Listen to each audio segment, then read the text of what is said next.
Aujourd'hui, je suis content de vous parler de quelque chose que je voulais faire depuis longtemps.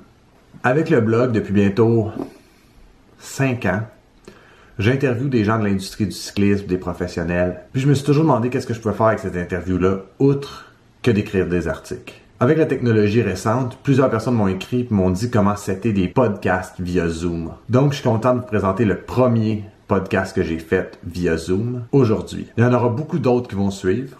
Si jamais vous avez des suggestions de qui je devrais interviewer, n'hésitez pas à le mettre en commentaire et partagez-moi aussi votre opinion sur ce nouveau format.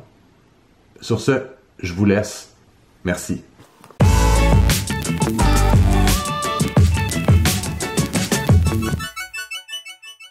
Good. Merci Alex d'avoir pris le temps de nous parler aujourd'hui. Dans le fond, je pense qu'on se connaît pas. On s'est jamais rencontrés, hein? Je crois pas, non? Non, c'est ça. Je pense que j'étais déjà passé une fois comme à côté de votre kiosque au salon du vélo. Puis dans le temps, j'avais un collaborateur sur le blog qui vous avait parlé. Puis je Ouais, pense que lui avait écrit un article. C'était aussi un ingénieur. Je pense que vous alliez peut-être à l'école avec ou vous étiez croisés. ok, c'est possible. Je saurais plus te dire exactement. Peut-être qu'on a dû parler à quelqu'un, mais oui, effectivement, je me souviens qu'il y avait eu un article au moment où on montait des roues encore, qui étaient des jantes assemblées qui venaient d'Asie. Donc, il y avait eu un petit article, je crois que c'était en 2015, quelque chose comme ça. Donc, ça date déjà un peu. Ouais, effectivement, ça fait un petit bout. D'ailleurs, je vois que ça fait quand même un petit bout que vous avez l'aventure Falcon Composite. Donc, je ne sais pas si tu veux me résumer un peu d'où ça vient, puis c'est quoi un peu la mission de votre compagnie. Ouais, ben, on avait lancé ça, ben, ou plutôt j'avais lancé ça en 2014. Au début, c'était plus parti d'une passion. J'assemblais mes propres roues de vélo. Après, j'ai eu quelques amis qui m'en ont demandé aussi. Puis finalement, on s'est rendu compte qu'il y avait peut-être une opportunité d'affaires pour pouvoir assembler des roues. Mais jusque-là, on parlait simplement d'assembler des roues avec des jantes qui étaient déjà fabriquées, des moyeux d'autres marques, puis des rayons aussi de marques connues. Puis c'est en 2015, pendant notre dernière année à Polytechnique Montréal, où Julien et moi, on s'est associés. Puis on a commencé à développer donc une jambe de vélo qu'on voulait fabriquer ici. Le but, c'était vraiment de fabriquer local, mais pour fabriquer local, il fallait faire différemment aussi. Parce qu'en gros, ce qui se passe, c'est que si on voulait refaire les mêmes technologies, la même fabrication que ce qui aurait été que ce qui est fait en Asie, pardon, ben, ça aurait été difficile d'être compétitif. Donc, on voulait amener quelque chose de local, mais aussi il fallait amener quelque chose de nouveau. Donc, on s'est tourné vers des nouvelles technologies qui étaient pas mal utilisées en aérospatial depuis quelques années. Je veux dire, la technologie qu'on utilise, c'est pas nouveau, ça existe quand même depuis quelques années. C'est juste que c'est pas vraiment appliqué au monde du cyclisme, sauf une ou deux marques qu'on peut retrouver dans le monde, mais c'est tout.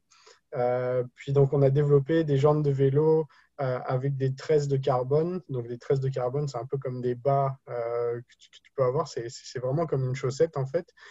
C'est un tube de carbone qui est tressé. Puis, on utilise aussi un système qui s'appelle le RTM, qui est le Resin Transfer Molding en anglais, donc l'injection de résine, qui nous permet justement de couper vraiment dans la main-d'œuvre tout en offrant des qualités supérieures à ce qu'on pourrait avoir avec des roues classiques qui sont faits en pré-imprégné en Asie, comme la plupart des marques. Je te dirais que c'est peut-être 95%, 99% du marché qui est tourné vers ça en termes de cyclisme. Puis ça marche aussi bien pour des roues de vélo que pour des cadres de vélo. Donc la plupart des pièces en carbone que tu peux acheter en ce moment sur le marché, c'est fait avec une technique classique de pré-imprégné qui existe depuis des années, ce qu'ils appellent aussi en anglais le pre-preg carbon. Puis donc on a développé notre première jante, on l'a optimisée de façon à avoir un produit qui était quand même acceptable, puis avec des bons paramètres. Puis on est rendu à avoir pour l'instant, c'est seulement trois modèles. Là. On se base sur une jante de 40 mm de profondeur, puis c'est purement route. Mais on commence aussi à penser à qu'est-ce qu'on ferait pour l'année prochaine en 2021. Donc c'est possible qu'on va avoir un nouveau modèle de roue qui va sortir. On s'oriente pas mal sur le gravel dernièrement, vu que c'est la nouvelle mode. Là. Mhm. Ouais, on y réfléchit encore un peu.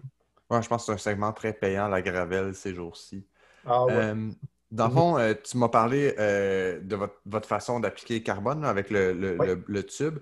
Est-ce il y a quelque chose d'autre qui fait des roues Falcon Composite uniques? Parce que moi, à peu près tout le monde que j'ai entendu qui ont essayé vos roues les compare à des grandes roues de ce monde. Tu sais, je pense à Corima ou C'est beaucoup Oui. du feedback que j'ai eu quand, justement, sur Instagram, j'ai demandé c'était quoi les meilleures marques de roues. Puis, votre nom est sorti à plusieurs reprises, puis il y en a qui comparaient justement, entre autres à Corima. Donc, je me demandais si vous, qu'est-ce qui fait que c'est spécial, mis à part le carbone que vous utilisez ou la façon d'appliquer le carbone? Je t'avoue, c'est agréable d'entendre ça. Mais ouais, ben, en gros, ce qui va les rendre quand même spéciales, c'est quand même lié à la structure elle-même de la jante et donc à nouveau au carbone, puis à la technique de fabrication. Donc souvent, je vais revenir vers ça parce que c'est pas mal ça qui nous permet d'avoir en fait ces meilleurs paramètres qu'on pourrait retrouver ailleurs. Premièrement, bah, la chose qu'on a vraiment remarqué pendant le développement, c'est que grâce aux fibres de carbone qui sont tressées puis qui sont continues tout autour de notre jante, on est capable d'avoir vraiment un comportement. C'est sûr que c'est subjectif, comme je vais le dire comme ça, mais ça donne vraiment un comportement plus fluide parce que la jante a une meilleure intégrité physique. C'est pas comme des jantes en pré-imprégné où ils vont couper plein de petits morceaux de fibres, puis ils vont les stacker comme si c'était des morceaux de tape les uns sur les autres. Là, vu qu'on a vraiment une structure qui est continue tout autour de notre jante, on a cet effet de fluidité qui donne vraiment une sensation de rouler sur un nuage, on va dire, quand on est en train de rouler avec une paire de roues Falcon. Mais l'autre chose vraiment importante qu'on a aussi remarqué pendant le développement puis les tests en laboratoire, c'était la résistance aux impacts. Grâce, encore une fois, à la fibre de carbone continue tressée qui vient vraiment se tenir entre elles. Il n'y a vraiment aucune coupure nulle part à part le début de la tresse puis la fin de la tresse. Puis vu qu'on repasse plusieurs fois dessus, c'est comme si on l'éliminait au final. Justement, au niveau des impacts, on était capable de tenir plus haut pour une solidité, pardon, pas pour une solidité, mais pour une rigidité et pour une légèreté qui était semblable à ce que les autres avaient sur le marché. Donc déjà, sur ces deux plans-là, on voit qu'on arrive à augmenter côté confort, également le côté sécuritaire, tout en gardant des paramètres qui sont semblables à ce qu'on pourrait avoir sur d'autres roues, comme une bonne rigidité puis une bonne légèreté. C'est certain qu'on ne va jamais se vanter d'avoir la roue la plus rigide au monde, parce que ce n'est pas ça qu'on visait. Puis la plupart des gens n'ont pas nécessairement besoin d'avoir la roue la plus rigide du monde. Puis souvent, quand on dit plus c'est rigide, plus ça devient fragile aussi. Il faut bien distinguer ces deux choses-là. Une roue qui va flexer beaucoup, ça sera plus difficile à la casser, mais ça aura plus un effet, on va dire, chewing gum quand tu es en train de rouler avec. Donc, on veut aussi éviter cette chose-là. Donc, grâce à ce qu'on a réussi à développer, on a réussi à trouver en fait un bon compromis qui nous donnait un bon balancement sur toute la jante au complet. Cool. Euh, Ma prochaine question, elle va avoir l'air un peu bizarre, puis je vais essayer de la formuler pour pas froisser OK. personne, mais euh, dans le fond, vous êtes des roues québécoises. Je sais qu'il y a au moins une autre marque qui fait des roues dites québécoises. C'est une autre marque que j'ai vue justement au Salon du vélo. Je la nommerai pas, mais dans le fond, ça serait quoi la différence entre votre marque et l'autre marque ou vos produits puis les produits de l'autre Québécois qui fait des roues? OK. Déjà, la première chose qu'il faut distinguer, en gros, c'est que il y en a qui vont dire qu'ils ont un produit québécois. Ça veut dire qu'ils vont possiblement l'assembler comme ce qu'on faisait avant, mais ça ne veut pas dire qu'ils vont réellement faire la fabrication ici. Donc la plupart du temps, quand on va entendre ça, il faut quand même prendre ça avec des pincettes puis regarder éventuellement si réellement ils le fabriquent ici. Dans nos recherches, ce qu'on a pu voir, c'est qu'on a trouvé personne au Québec autre que notre marque qui fait réellement de la fabrication en composite pour les jantes. Après, de l'assemblage, c'est sûr qu'on peut en trouver de partout. Il y a pas mal de monteurs qui sont capables de faire ça. Mais nous, nos jantes sont réellement fabriquées ici, c'est-à-dire qu'on a nos propres moules, on utilise la fibre de carbone primaire avec une résine époxy qui est notre matrice, puis c'est nous qui fabriquons ça, c'est vraiment notre procédé de fabrication développé ici, puis fabriqué ici en fait. Donc ça déjà, ça nous distingue pas mal de la compétition de ce qu'on a pu voir. Puis après, j'ai une idée plus ou moins de qui ce serait que tu es en train dont tu es en train de me parler, mais je ne vais pas nommer de nom non plus parce que je veux pas bâcher n'importe qui. Tu sais. Ouais. Euh, ils ont aussi des très bons produits. Si c'est fait en Asie, ça ne veut pas dire que c'est mauvais. Hein. On a été sur cette voie-là avant aussi quand on assemblait. Dépendamment de où est-ce qu'on source nos jantes, on peut vraiment avoir des très bons produits aussi qui sont fabriqués là-bas. Après, si vraiment tu trouves quelqu'un qui fabrique des jantes ici, ce dont je douterais quand même. Ben, la grosse chose qui va nous différencier après, c'est réellement la technologie. On a quelque chose de complètement différent par rapport à ce qui peut se faire ailleurs. Mhm. Ouais, puis je voulais juste réitérer, tu sais, le but, c'était vraiment pas de bâcher, c'était plus de comparer comme les deux produits. Ouais, Personnellement, j'ai jamais essayé vos produits, j'ai jamais essayé les produits de l'autre. J'ai essayé comme une série de roues depuis que j'ai le blog, mais j'ai jamais testé les vôtres, j'ai jamais testé les leurs. D'ailleurs, c'est ce qui m'amène ma prochaine question. J'ai remarqué que vous faites plus, puis de mémoire, vous en faisiez avant, mais vous en faites plus des roues à frein étrié. Vous faites juste ouais, maintenant du frein à disque. tout à Est-ce qu'il fait. y a une raison pourquoi vous êtes allé dans cette voie-là? Oui, bien sûr, bah, c'est pas mal quand on regarde le marché actuel du cyclisme. Tous les constructeurs s'orientent vers le frein à disque maintenant. Donc on était rendu au point où, bah, quand on a lancé nos roues, en fait, on était au point où il y avait encore quelques vélos à étrier qui se vendaient, mais vraiment pas beaucoup. Puis quand on a parlé avec les clients avec qui on deal, puis aussi avec d'autres magasins potentiels, ils nous disaient tous, bah, maintenant, on est en train de pousser vraiment le disque. Donc, les étriers, il y avait vraiment de moins en moins d'opportunités. Puis, l'autre chose aussi, vraiment, qui nous a fait aller réellement sur le disque et pas sur les deux en même temps, c'est pour toutes les questions de retour en garantie qu'on pourrait avoir après. Parce que peu importe la roue en carbone, peu importe la résine qui est utilisée, il y aura toujours des gens qui vont les pousser un petit peu plus loin que ce qu'elles ont été designées pour. Mhm. Euh, Surtout pour la question du freinage sur jante. On entend très souvent des jantes qui délaminent ou qui décollent ou autre. Mais ça, c'est vraiment un problème propre aux jantes à étrier. Et c'est quelque chose dans quoi on ne voulait pas s'engager parce que ça aurait été quand même un investissement important pour aller chercher les résines qu'il faut, éventuellement les formuler Mhm. pour l'injection de résine, pour potentiellement peu de revenus après, sachant que les années suivantes, on le voit vraiment en 2020, là, il n'y a quasiment plus aucun vélo à étrier qui sont vendus côté performance. C'est vraiment juste du disque qui est poussé de plus en plus. Et encore là, quand on regarde le vélo de gravel, bah là, c'est la même chose. Il n'y a plus que il y a plus que des Ouais. jantes à disque. Non, effectivement. D'ailleurs, moi, c'est une des raisons pourquoi je me suis équipé cette année en frein à disque, parce que la plupart des fabricants de roues que je testais avaient plus à jante. Donc, quand je faisais des reviews pour le blog, j'étais rendu relativement limité. Ouais. Donc, Après, c'est quand même un mal pour un bien, je te dirais, parce que justement, la pire chose qui a été choisie dans le monde du cyclisme, c'est vraiment, c'est comme ça que ça a été fait depuis des années, c'est freiner sur du carbone. Freiner sur mhm, du carbone, c'est du plastique, il faut le dire clairement, c'est un composite, mais c'est fait avec des matériaux plastiques et de la fibre de carbone. Et ce qui se passe, c'est quand on vient freiner là-dessus, bah, c'est sûr que ça n'a pas été fait dès le début pour pouvoir avoir des freins puis résister à la friction comme il faut. C'est pour ça que souvent tu vas entendre des manufacturiers qui vont rajouter d'autres types de fibres dans leur composite, comme par exemple du basalte, de la fibre de verre, toutes ces choses-là, ça permet de dissiper la chaleur, mais après on reste quand même à être en train de freiner sur de l'époxy, qui est quand même une matière plastique thermodurcissable qui n'est pas nécessairement capable de résister à des très hautes températures. Le plus haut qu'on entend dernièrement pour des jantes à étrier, c'est 240 degrés Celsius. Mais une jante dans une grosse descente de col, ça peut facilement arriver autour des 200 degrés Celsius sans problème. Donc on mhm, est loin de la limite après de la résine elle-même. Donc déjà, le fait d'avoir choisi de faire du freinage à étrier sur du carbone, au départ, c'était peut-être pas la meilleure idée qui avait été choisie. Mais bon, c'est parce qu'à ce moment-là, à ces années-là, le vélo, c'était vraiment les freinages à étrier. Maintenant, avec le freinage à disque, c'est sûr qu'il y en a qui trouvent que c'est peut-être un petit peu plus lourd. C'est vrai que c'est un petit peu plus lourd que des jantes à étrier, que des roues à étrier plutôt, mais ça donne une sécurité qui est inégalable avec des jantes à étrier. Le freinage sur 10, c'est vraiment, on a du freinage modulable, puis régulier, peu importe la situation dans laquelle on se trouve, que ce soit sous la pluie ou en temps mhm. sec.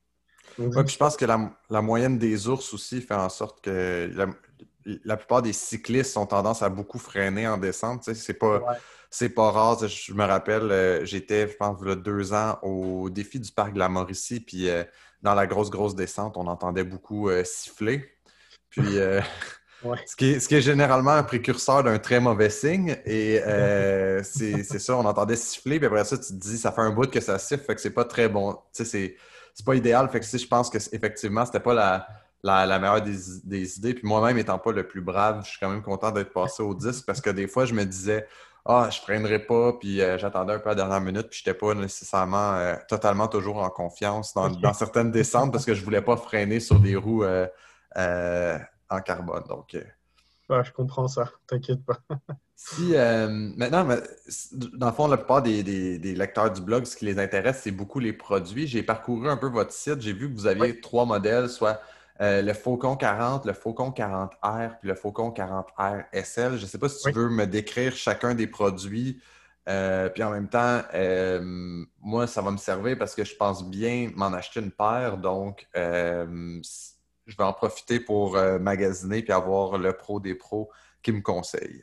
Oui, bien sûr. Ben, déjà, juste ce qu'il faut savoir en partant, c'est que sur les trois modèles qu'on offre actuellement, c'est la même structure de jante. Donc, peu importe le modèle que tu vas choisir, la jante est la même en termes structurels. Après, ce qui va différer d'un modèle à l'autre, c'est la finition qui est faite sur la jante et le montage qu'on choisit. Donc, par exemple, les Faucons F40 qui sont notre entrée de gamme, on pourrait appeler ça. Celle-ci, c'est vraiment une finition brute. Donc, la jante sort telle quelle du moule. La seule chose qu'on fait après, c'est qu'on enlève ce qu'on appelle les flashs de résine. Donc, c'est les endroits où les pièces dans le moule viennent se toucher les unes les autres. Il reste une petite languette de résine qu'on évacue. On vient faire un léger sablage, puis un léger polissage, puis c'est terminé. La jante est déjà prête en sortant du moule. Pour les autres, comme la F40R et la F40R-SL, pour celle-ci, ce qu'on fait, c'est qu'on a une finition un peu plus poussée pour la jante. Donc, on va vraiment poncer un petit peu plus celle-ci. On a un procédé de sablage un petit peu plus grand pour vraiment enlever toute trace de flash de résine qui pourrait rester. Puis après, on a aussi une étape de peinture là-dessus. En fait, ce n'est pas de la peinture, c'est vraiment un vernis qu'on rajoute par-dessus. Donc, un vernis satin qui donne un effet qui est un peu plus unique, je te dirais, parce qu'il n'y a pas beaucoup de monde dans le monde du vélo qui utilise du satin. On entend très souvent du mat puis du gloss. C'est les deux types de fini qu'il vont y avoir. On a décidé d'aller entre les deux pour avoir vraiment un fini un peu plus qu'on pourrait appeler un petit peu plus luxueux, on va dire. Mhm. Donc ça, c'est vraiment sur le fini de la jante elle-même. Puis après, ben, c'est le montage. Donc quand je dis le montage, c'est les pièces qui sont au centre de la roue, le moyeu, les rayons. Toutes nos roues sont montées avec des Sapim CX-Ray. Puis après, pour les moyeux, ben, pour l'entrée de gamme, c'est ce qu'on appelle le moyeu Falcon Centerlog. Donc, je le dis clairement, ce n'est pas un moyeu qu'on a développé nous-mêmes. Hein. C'est un moyeu qu'on source en Asie, à Taïwan, puis qui ensuite a nos propres logos là-dessus et qu'on a testé puis qui nous convient très bien. C'est-à-dire que, par exemple, les roulements qui sont dans les roulements des moyeux F40, c'est la même marque, c'est TPI, qui fabrique des roulements aussi pour DT Suisse. Donc, c'est Mhm. semblable à ce qu'on aurait avec un 350, voire peut-être un 240S, mais plus proche d'un 350 quand même. Donc, ça, c'est l'entrée de gamme. Puis après, pour les plus hauts de gamme, qui sont les F40R et RSL, pour celle-ci, on a la marque allemande qui s'appelle Tune. Je ne sais pas si tu as déjà entendu parler de cette marque-là. Non, pas C'est encore. une marque qui fabrique entièrement ses moyeux en Allemagne, en fait. C'est une marque allemande. Mhm. Et si tu regardes un petit peu leur site web, par exemple, tu verras que eux, la chose qui vise le plus, autre que la très haute qualité du moyeu lui-même, c'est aussi la légèreté. Donc, on a des moyeux vraiment très légers. Juste pour comparer ça, par exemple, à un moyeu qu'on voit partout, qui est le DT Suisse de 40S, avec le moyeu Climb Hill et King Hill, qui sont le nouveau nom des King Kong Kong, qui était avant le nom des moyeux Tune. Mhm. Ceux-là, on est quand même pas mal plus léger que ce qu'on aurait avec un DT Suisse de 40S. Après, pour le très haut de gamme, c'est les Prince et Princess. Ceux-là sont quand même vraiment très dispendieux. C'est un mélange de carbone puis d'aluminium sur ceux-ci, encore très léger. Puis l'autre chose qui est intéressante aussi avec les moyeux Tune, c'est les roulements qu'ils mettent là-dedans. C'est des roulements japonais qui sont quand même très, très, très fluides et ça se sent directement quand on roule une roue comme celle-ci. C'est du moyeu très haut de gamme. C'est peut-être pas ceux qui vont avoir le meilleur engagement. Tu sais, par exemple, en vélo de montagne, on parle beaucoup de l'engagement d'un moyeu pour justement reprendre très rapidement un pédalage. En route, c'est peut-être un petit peu moins important. En montagne, c'est sûr que là, c'est quelque chose qu'on veut avoir, surtout quand on monte une côte. Mais les tunes sont faits avec des moyeux très haut de, des matériaux très haut de gamme et machinés le plus possible pour enlever la moindre chose qui serait en trop sur ceux-ci pour les rendre les plus légers. Ah, j'ai trouvé déjà belle, mais là, avec l'explication, ça va être un dur choix à faire quand je vais vouloir m'en procurer. Il faudra que Euh, tu viennes voir. ouais, effectivement, je vais venir jeter un coup d'œil. Parlant de venir voir, pour les auditeurs qui voudraient voir, est-ce que vous êtes distribué en magasin ou comment ça fonctionne, le processus d'achat via Falcon Composite?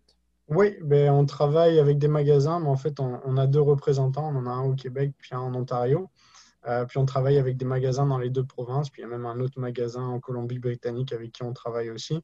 Mais au Québec, le magasin avec qui on travaille, c'est Ultime Vélo à Sainte-Julie, qui sont sur la rive sud. Mhm. Puis ouais, eux, ils ont un produit en stock aussi. Il me semble que c'est une F40R qu'ils ont en ce moment là-bas. Puis les clients peuvent clairement aller voir ça en magasin. Après, ben, c'est sûr que pour l'instant, on n'a pas énormément de magasins non plus. Il y en a un au Québec. Il y en a deux en Ontario avec qui on travaille, qui sont Racers Sportifs, puis Via Sequente. Les deux sont du côté de Toronto. Puis après, à Vancouver, c'est Speed Theory. Bon, pour l'instant, c'était la première année vraiment où on vendait ça, donc on n'a pas énormément de points de chute encore, mais on essaie de travailler avec les représentants pour aller chercher d'autres magasins. Donc si jamais il y en a qui sont intéressés aussi au Québec à nous aider, puis aussi à pousser un produit québécois, qu'ils n'hésitent surtout pas à nous contacter. Fantastique. Moi, ça fait pas mal le tour des questions que j'avais. Je te remercie pour ton temps. Puis, je crois Plaisir. qu'on va se recroiser sous peu pour justement une visite, puis amener les lecteurs du blog, voir de quoi ça a l'air l'envers du décor de la fabrication de roues. Bah oui, avec plaisir, je pourrais te montrer tout ça. Tu verras à l'atelier, il y a aussi le moule et autres. C'est assez cool à voir, je te dirais. J'en ai aucun doute. Parfait. Bon, un gros merci. Puis, Merci à toi, on reste Jean-Philippe. en contact. Avec plaisir. À bientôt. N'hésite pas si tu as d'autres questions. Sans faute. Bye, bonne journée. Bye.